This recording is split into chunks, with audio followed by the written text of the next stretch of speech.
Hi, my name is Felicia LeKay, and I'm a Grammy and Tony nominated actress, singer, advocate, and proud ovarian cancer survivor. I was diagnosed with the disease in 2013 at the early age of 34, after experiencing no symptoms and having no family history of ovarian cancer. Upon being diagnosed, I began to search the internet, and I noticed that none of the faces resembled me, a young Black woman. It made me realize how important it is for all women to be represented and for all women to be knowledgeable about their health and how to advocate for themselves and what to look out for. That's why I'm excited to introduce Tina's Wish Empower Her series. These monthly webisodes will cover a variety of fascinating topics with top subject matter experts. The goal is educate and empower all women, regardless of race, age, location, and social and economic status. There are no boundaries. So let's embark on this journey together towards greater awareness about our health.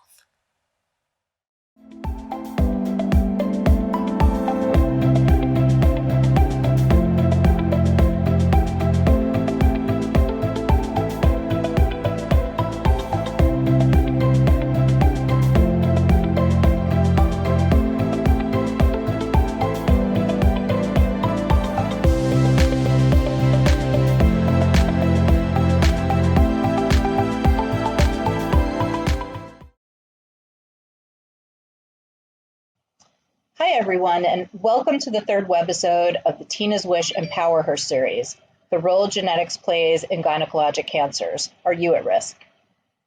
In case you missed our first two webisodes, you can always watch them on demand from the Tina's Wish website, as well as on your favorite podcast channel. My name is Leslie Zmugg. I'm General Counsel at Gordon Brothers, and I'm also a member of the Tina's Wish Boston Gathering Committee. 3 years ago, I attended a Tina's Wish event in Boston. It was my first. And what I learned that evening changed my life as well as those closest to me. I'd recently received a report through the Ancestral Connection Service 23andMe that I had the BRCA2 gene mutation, and then my sister received the same news. With one of our two brothers having had prostate cancer, we all of a sudden realized that we had this secret family history that was unknown to us. And from that Tina's Wish panel, I was given a roadmap for what to do with that startling new information, which was priceless to me and to my family. So I'm so excited to moderate today's panel because it is personal to me. But before we get started, I'd like to give a big thank you to our sponsoring partners and community partners. We're so honored to join forces on this initiative. I'm grateful to Tina's Wish, whose mission it is to find an early detection mechanism for ovarian cancer, for creating this series, so that one day all women will have the opportunity to have a fighting chance against this disease. The goal of the Empower Her series is for all attendees to walk away from these webisodes with a wealth of helpful and practical knowledge. The monthly webisodes will cover a variety of topics relating to gynecologic health. Each webisode will last approximately 30 minutes. And will feature subject matter experts. To view closed captioning, click the English or Spanish button that's right under the live stream on the event website. O, para ver los subtítulos, tan solo haga clic en el botón de inglés o español que se encuentra justo debajo de la transmisión en vivo en la página web del evento. And now, let's welcome our panelists. First, we have Dr. Susan Domchek, medical oncologist and executive director for the Vassar Center for BRCA or BRCA at Penn Medicine. Thanks so much for having me. Welcome. And genetic counselor Amanda Ganzak from Yale School of Medicine. Thank you so much for having me here today.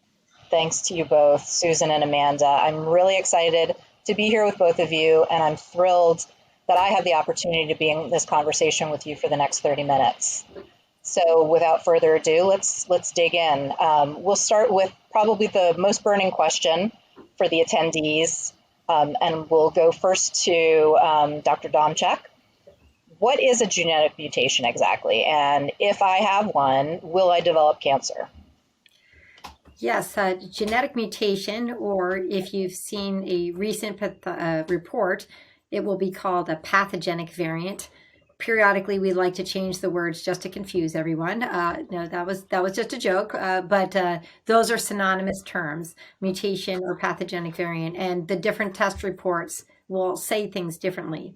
But both of them mean the same thing, which is, as a reminder, the DNA is the blueprint, the instruction manual for a cell. And based on what the DNA says, proteins are made. And if there is a mutation or an abnormal variant, pathogenic variant, in the DNA, then the protein that is made is not functional. And either it can't bind to things or it isn't expressed at all. And because that protein is not functional, that is what increases cancer risk. So even if you have a mutation that you're born with, this increases your risk of cancer, but it does not mean that you will get cancer. Or as we tend to say, genetics is not destiny.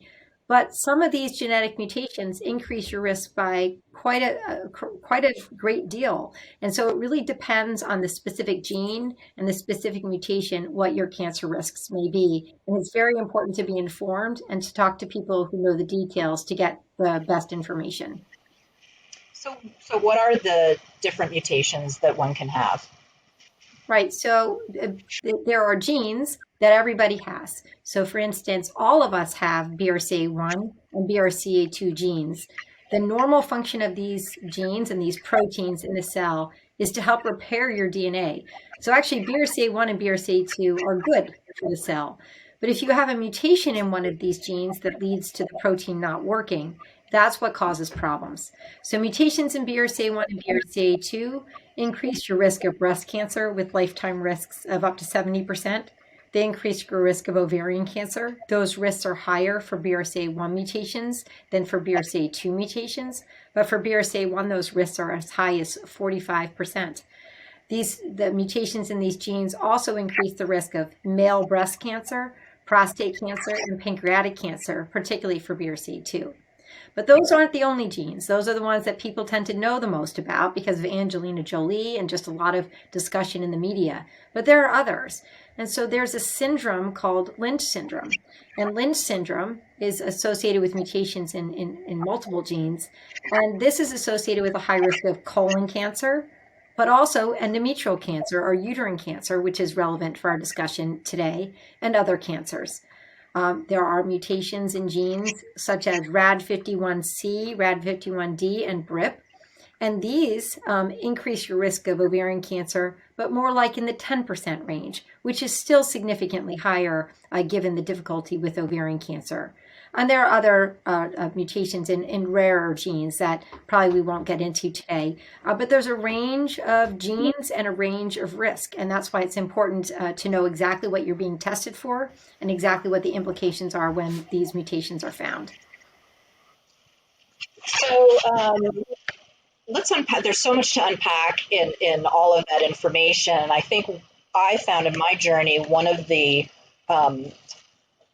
points of misunderstanding is that men cannot inherit those genes. Can you tell us what the truth is behind that statement? Absolutely. And I'm sure Amanda is going to touch on this additionally when she's talking about the role of counselors. For whatever reason, women, men, and their physicians often really look to the mother side of the family when we're talking about, if you will, female cancers. But when you take a step back, if you line up all the BRCA1 mutation carriers in the world, half of them will be men, okay? And half of the time when we find an individual who has a BRCA1 or 2 mutation, she has inherited that mutation from her father. In addition, there are risks to men. These risks are different and they're not as significant, meaning in terms of an absolute number, but they matter quite a bit. And particularly for BRCA2, there's a significantly increased risk for male breast cancer with a lifetime risk of up to 10%. That might not sound like very much, but the baseline risk in the population is 0.1%. So you get the idea. This is a massive elevation of risk. There is an increased risk of prostate cancer, and this is the type of prostate cancer that's aggressive, or as we say, it's the type of cancer that you die of, not that you die with. It's not benign prostate cancer. And again, this increased risk of pancreatic cancer, which we've talked about, which affects both men and women. So these risks are significant. And in addition, if one has a BRCA1 or 2 mutation, there's a 50% chance that that could be passed along to each individual child. So this is really important, not only for the man, but also for their family. Well, thank you for that. And you touched on the role of a genetic counselor. For me in my journey, that was so important. I don't think that I was fully aware that that function existed, that source of help existed. So Amanda, tell us what is the role of a genetic counselor? Absolutely. And that's probably the first question I always ask patients when they walk through the door. This is probably the first time you ever heard of a genetic counselor and you have no idea what you're about to experience. So let me just give you a quick recap. But basically how I start every time I meet with a new patient. So I see my role and my function in patient care is really helping patients to provide them with education, to guide and support them through this journey of learning about inherited cancer risk and pursuing genetic testing.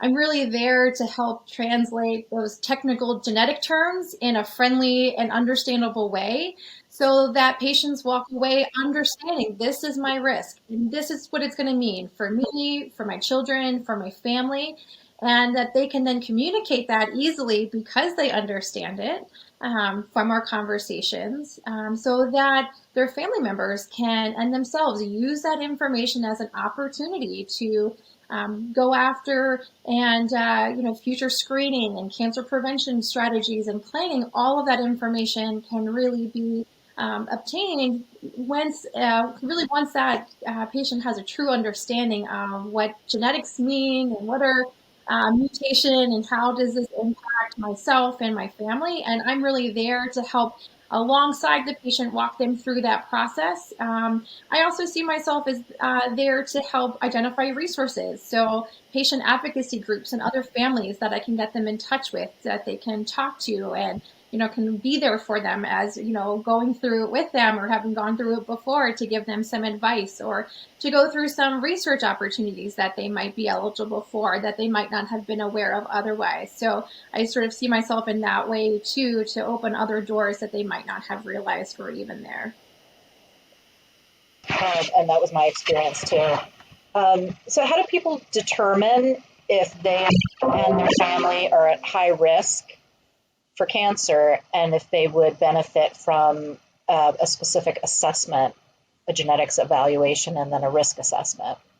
Yeah, so I always tell patients, ask your family first. The really important step in the beginning is gathering as much details as possible. And in some families, that's not possible. People are adopted or they've lost touch with family. I try to get some people to do some homework before they come into their first visit, because as much detailed information that we have about the types of cancers in the family, who was affected, how old were they when they were diagnosed, are all important information that we use to provide an accurate risk assessment for an individual. So kind of doing that homework in advance really helps us understand who's going to be best suited for a genetics evaluation. And for most people, I would say if you're concerned about your risk for cancer, meeting with a cancer genetics specialist is really the best first step. Have us look at someone's personal and family history in detail, really give them a good idea, is this something we need to be worried about or not? And in general, the families that are kind of higher risk for us for a hereditary cancer risk are those where we're starting to see the same or related types of cancers on the same side of the family, like breast and ovarian cancer clustering together, young onset cancers like breast cancer before the age of 50, more rare cancers like ovarian cancer or pancreatic cancer, regardless of kind of what the family history or the age in which they were diagnosed.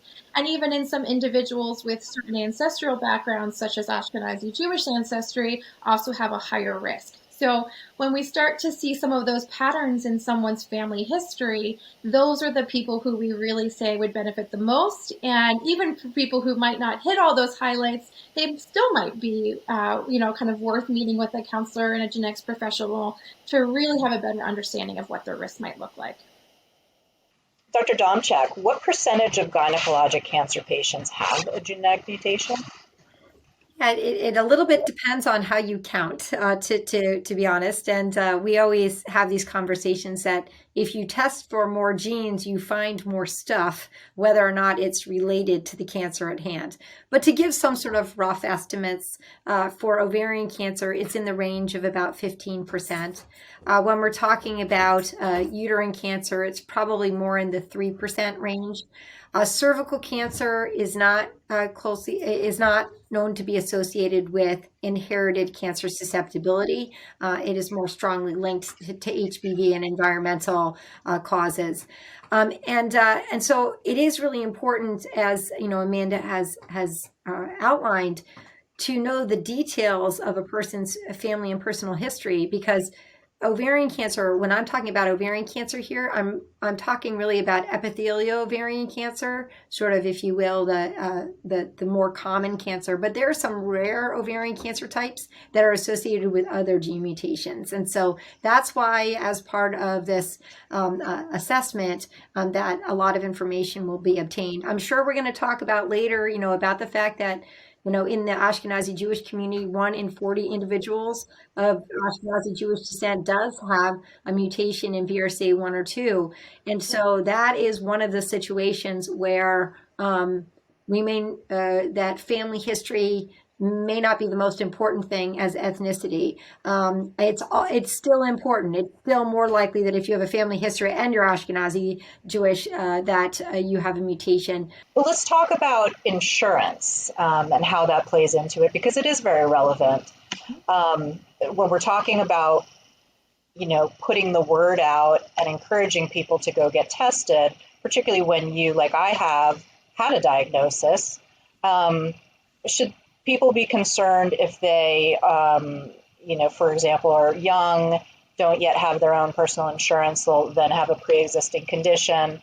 What do you think about that, and what can you advise people to do? Yeah, so there are discrimination laws that are in place, both federally and state-wise, that provide some level of protection from discrimination based on results of genetic testing. One of the larger federal laws is called the Genetic Information Non-Discrimination Act, or GINA for short. There's a wonderful website that you can go to as well to learn more information about GINA and what protections it provides, but also protections that it doesn't provide. It's not a perfect law. I think where it falls short is really when it comes to life insurance, long-term care, or disability insurance. That's really where GINA does not provide protection against results of genetic testing. As well as those individuals who might be looking to serve in the active military. Results of genetic testing can be used to decide about fitness or eligibility for the military. So that's really where GINA, I think, doesn't always provide the best protection. And so for patients who might be worried about that or concerned about that prior to genetic testing, it might be worth them kind of learning a little bit more about those laws, maybe obtaining some of those policies beforehand so they feel like they've done at least as much as they can do to control that part of it. But GINA does provide protection for employment and health insurance discrimination. So under that part of it, it would not be deemed a pre-existing condition for people who have no personal diagnosis, but just have a genetic test result that shows a mutation, putting them at increased risk for cancer. Can you explain if insurance covers genetic testing, and then in the cases where it doesn't, what are the other options available to get tested? Yeah, so most insurance companies do cover the cost of genetic testing, particularly when people are meeting their insurance criteria for genetic testing. So some of those risk factors we talked about earlier, like family history of ovarian cancer or young onset cancers, are all factors that are looked at in terms of deciding about coverage.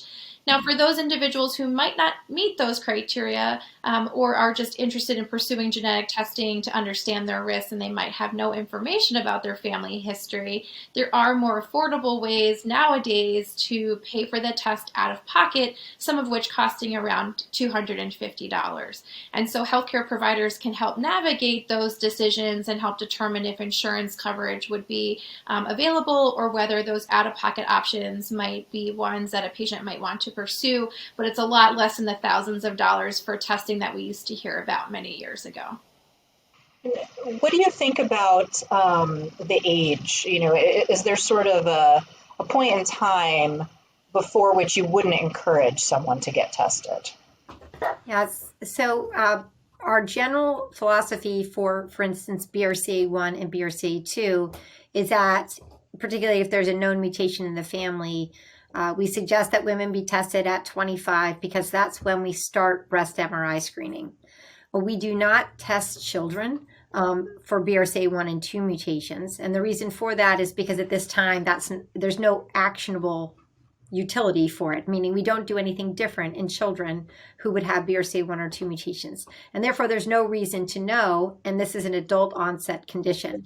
So there is a concept of autonomy. That individual gets to make the decision about when they want to know that information. We definitely have young women, 18, 20, 21 come in to talk to us. And sometimes when we review that we're not going to do anything till 25, they say, thank you very much. I'll see you in a few years. And sometimes they do really want to know this information because they feel like they already have the mutation. There was a 50% chance they don't. But we are very careful to review sort of the pros and cons. It depends on the gene. So for instance, RAD51C and D, the risks are later, so we don't necessarily test as early. And for Lynch syndrome, there are different approaches there because of the colon cancer screening. And so there's not sort of a one size fits all approach. It depends on the gene. What I can tell you though, that if it's a breast and ovarian type of situation, and no one's in the family been tested, 25 is usually when we talk about it. And Amanda, I don't know if you want to say specific comments on Lynch syndrome, since, I'm out of over my skis.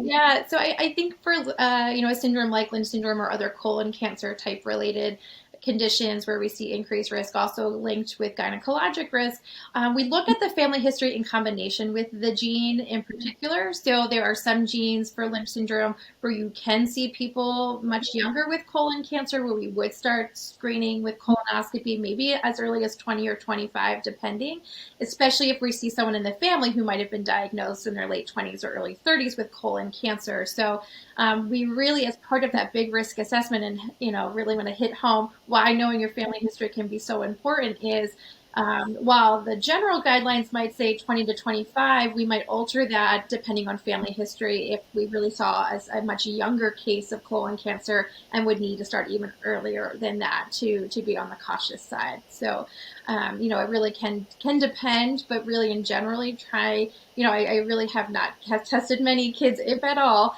for any of this, unless there was, a sort of an outlier in the family history.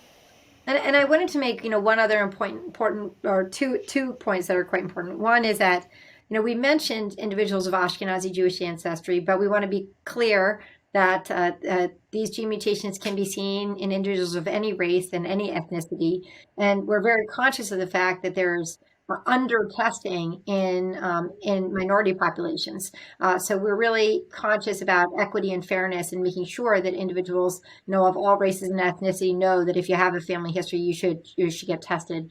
And the second issue is that if you have a strong family history and testing is negative, that doesn't mean you're off the hook. That your family history drives things. With the one exception, if there's a known mutation in the family and you don't have it, that's the one time where we're really reassuring. But if there's a very strong family history and there's negative genetic testing, we still change management and we increase surveillance based on the family history alone. We're talking about testing then. Are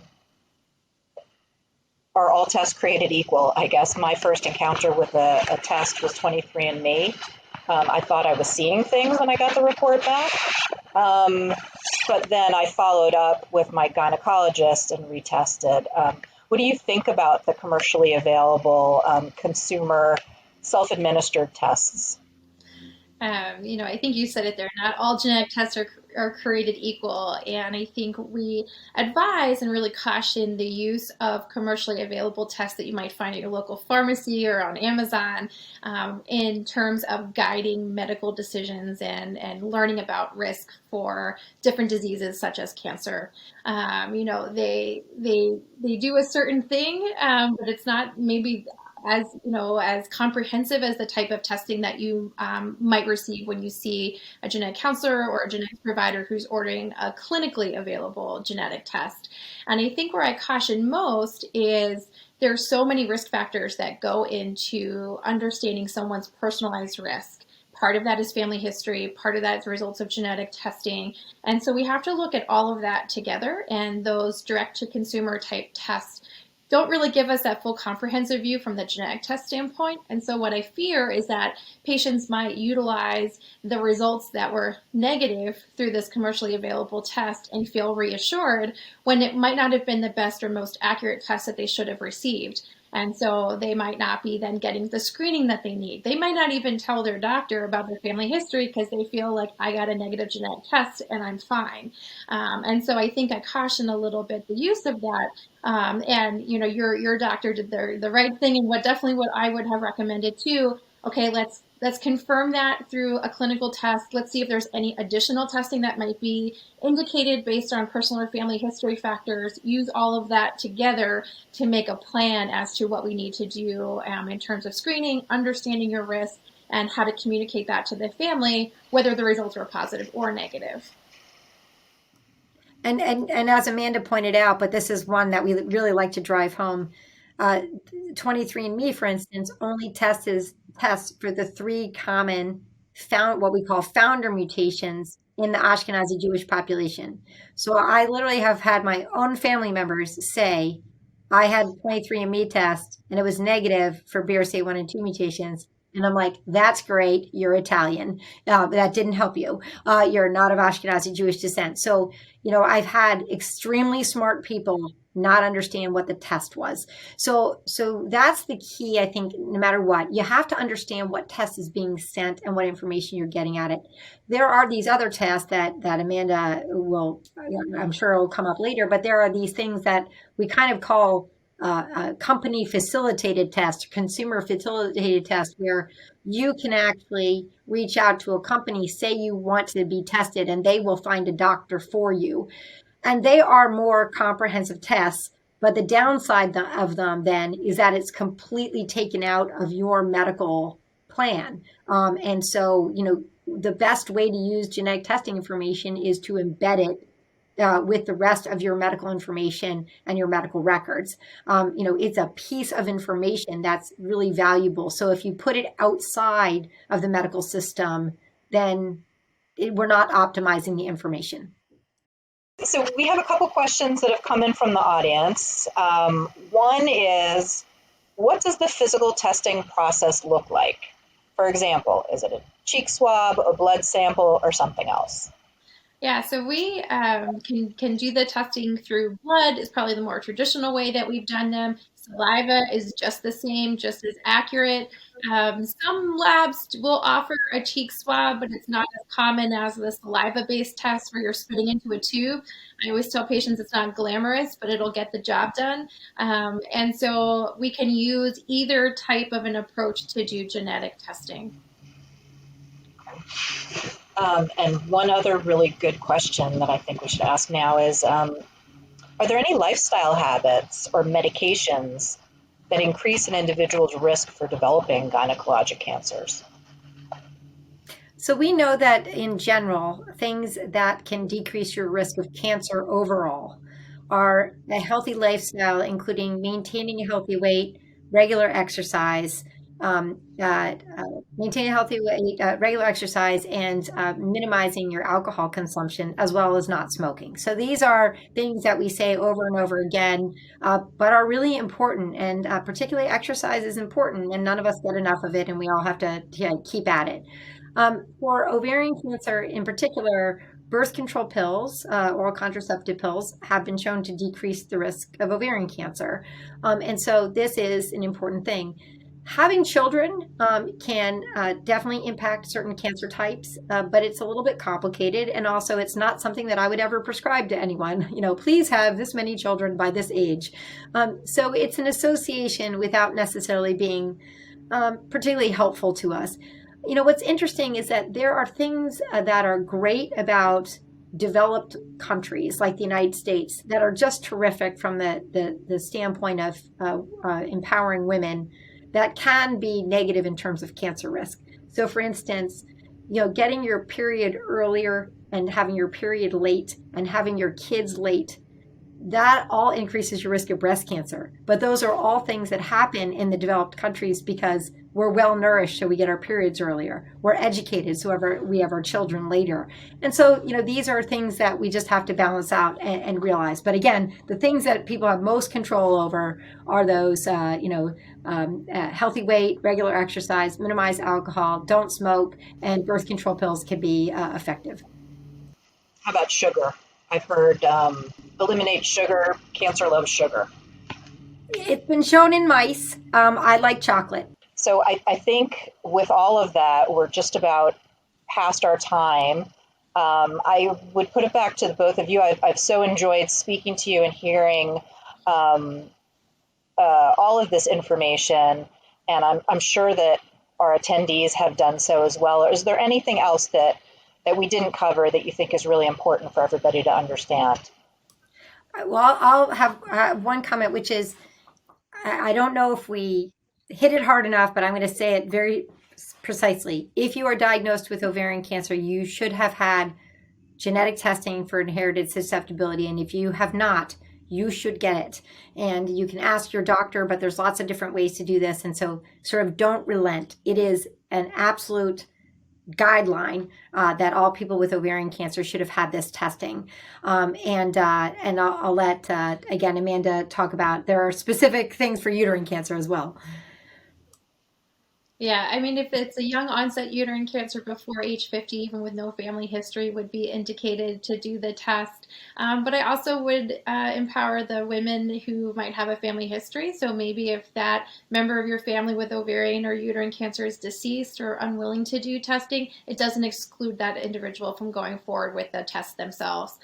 Well, thank you both so much for being here on behalf of Tina's Wish and myself. Thank you so much for being here, Amanda Ganzak and Dr. Susan Domchek. And thank you so much.